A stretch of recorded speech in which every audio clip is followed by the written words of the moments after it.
Ladies and gentlemen, boys and girls, welcome back to another episode of Bet the Over. I'm your host, Kevbo, and in this episode, we're going to be getting into the free agency class. And I think the Giants cooked up a little bit. But before we get into that, breaking news that just dropped about 20 minutes ago, the Raiders and Baltimore Ravens trade for Max Crosby has officially been reversed. Um, he supposedly failed the physical. So now the trade has actually been canceled.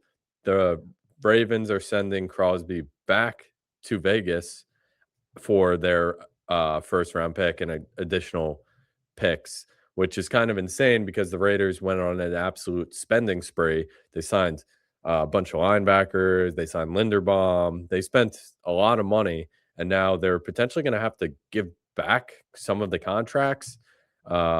I think tomorrow, Wednesday, March 11th, is the official next year. So they have to reset maybe some of the contracts to get back under their cap limit.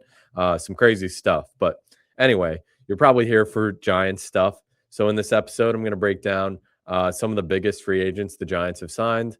I have all their contracts and everything on my screen. So I'm going to start in least important to most important free agents the Giants got, starting off with Jason Sanders. So the Giants, let me get their depth chart open. So the Giants did sign Jason Sanders today as of March 10th, 1 year deal, giving him approximately 3.9 million per year. So as of right now, I don't even think he's actually going to be.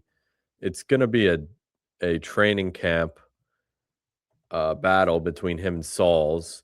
I think they still technically have Graham Gano on the team, so we're expecting him to eventually get released, Graham Gano, because he is a cap casualty. He'll probably get released, I don't maybe after Wednesday or within tomorrow, the 11th. We got to see that. But Jason Sanders, I don't necessarily trust Sauls. He did have a great end of the season.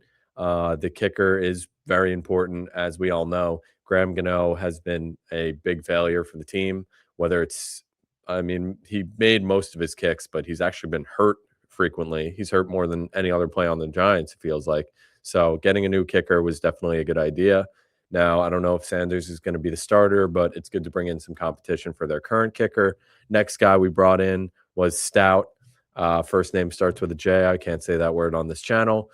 Stout has actually become the highest paid kicker in the league, the punter in the league. He signed a 3-year, $12.3 million, giving him $4 million a year for punter.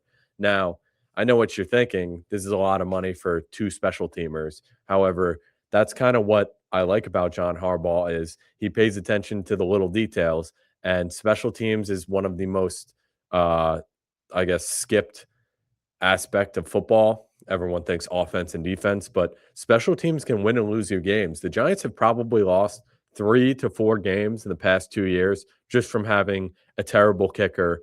And Jamie Gillian, the Scottish Hammer, wasn't the best punter. They actually released him. So getting a new punter in here who had the longest average yards per punt, I'm pretty sure, as of last year or 2 years ago, getting him in there, he can really flip the field position. I think this is a great move. I know he is expensive and he's the highest punter in the league, but he absolutely has a boom of a leg or a cannon of a leg, puts it in the coffin corner. So it's a good signing there as well. Like I said, it's the least important to the most important. Did we need a punter? No, but it definitely helps out the team. Next guy we signed today, as of today, was Greg Newsome. He's getting a contract for $10 million 1 year, kind of a prove it deal. So Greg Newsome, I loved him on the Browns. I wanted the Giants to pick him up last year because he was a free agent. He signed a 1 year contract with the Jags. He didn't play the best. He was, I think, middle of the pack out of all the corners. I wanted Monteric Brown, but he obviously, I think he re-signed with the Jags. But they got Greg Newsome. He's still very young. He's only 25 years old. So if you think you can turn him around and flip him and bring him back to his all old Cleveland form, obviously great signing. The Giants just need more corners in general. We all know they lost Flott. So as of right now, like, I don't even know, is there CB1?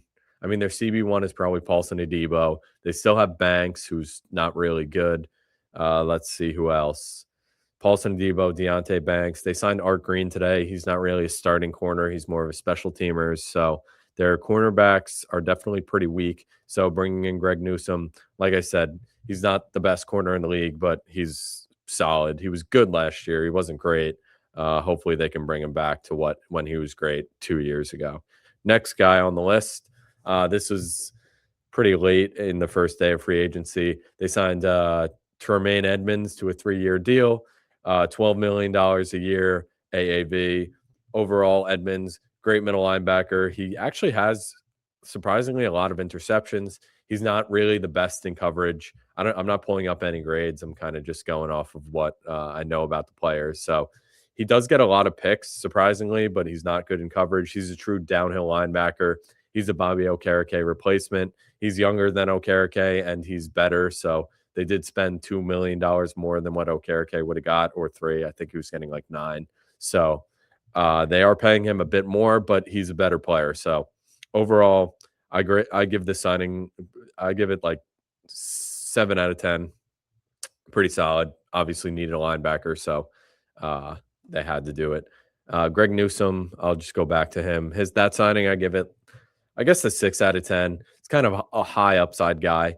Like if he ends up being what you got in Cleveland, you stole him on a 1-year deal. You're gonna have to extend him next year if he plays well, but kind of fills in for the Flott role. I think Flott's best football is kind of ahead of him. Where Greg Newsome, I don't know, this is probably where he is, just a middle of the back corner, but middle of the pack corner. But they needed some depth somewhere. So they got their guy. I'm assuming they're going to draft another corner as well. Next guy on the list. This was probably the biggest hype signing of the whole offseason. The next guy is, I think, more important. But as we all know, we got Isaiah Likely. I was stoked when they signed him to really not that expensive of a deal. Like they got him for $13 million.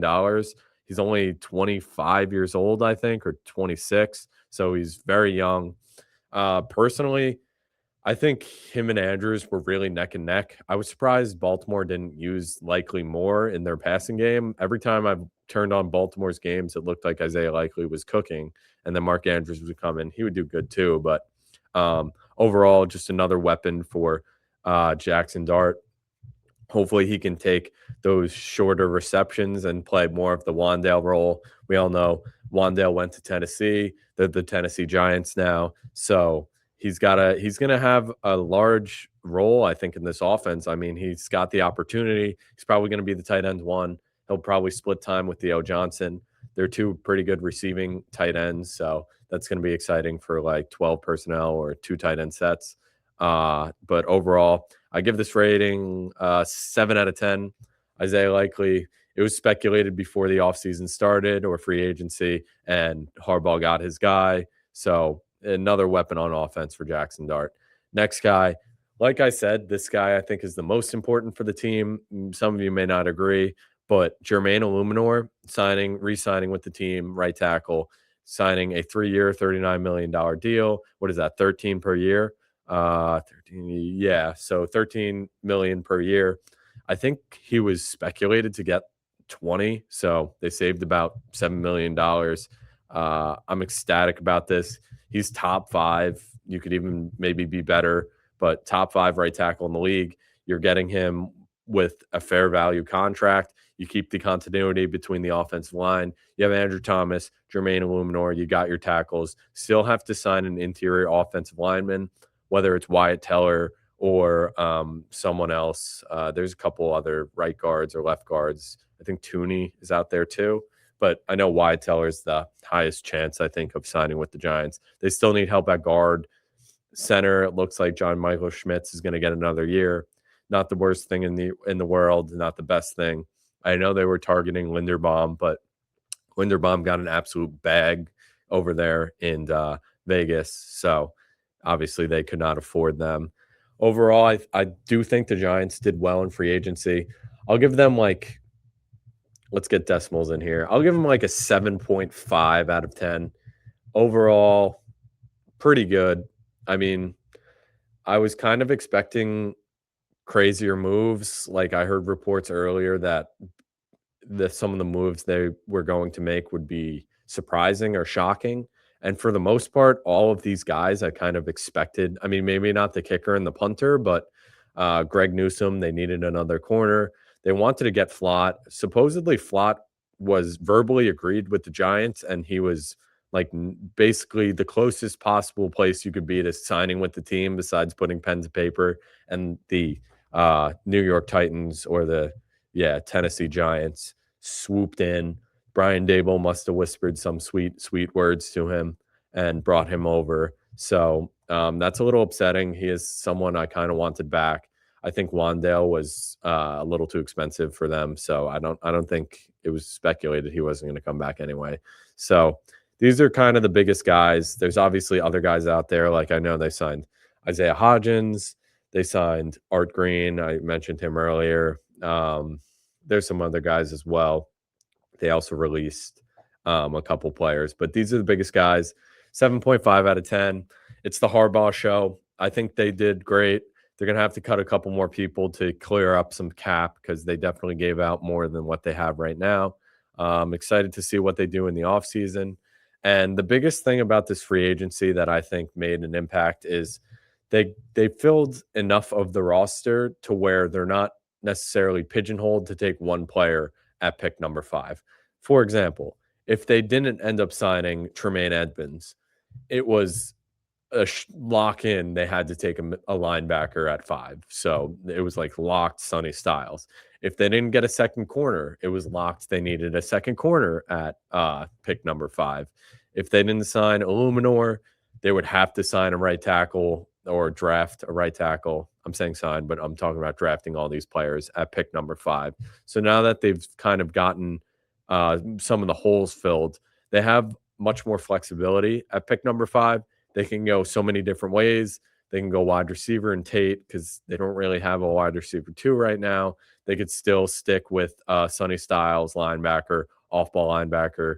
Oh yeah, signing. They signed Mike McFadden today, which was also a good signing as well. So then their 3 linebackers would be Tremaine Edmonds, Micah McFadden, Sonny Styles. I can't complain about that. Or they could still go Caleb Downs if they want the safety. And then there is still reports that they are looking into Jeremiah Love. I know they were supposedly in on Kenneth Walker. He signed a pretty, it wasn't even that expensive of a deal to Kansas City, which was one of the biggest deals, I think, of this offseason. But overall, I love what the Giants have done so far. They didn't pigeonhole themselves into taking one specific player at 5. They filled some of the holes on the team and still looking to sign a interior offensive lineman, another wide receiver 2. And I'll keep you guys up to date if there's any more signings or draft speculation. I've heard rumors about BTJ.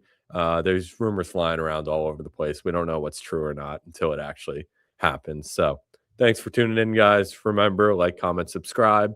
I'm probably going to upload once a week with any more news or exciting stories or anything. So thanks for tuning in, everyone.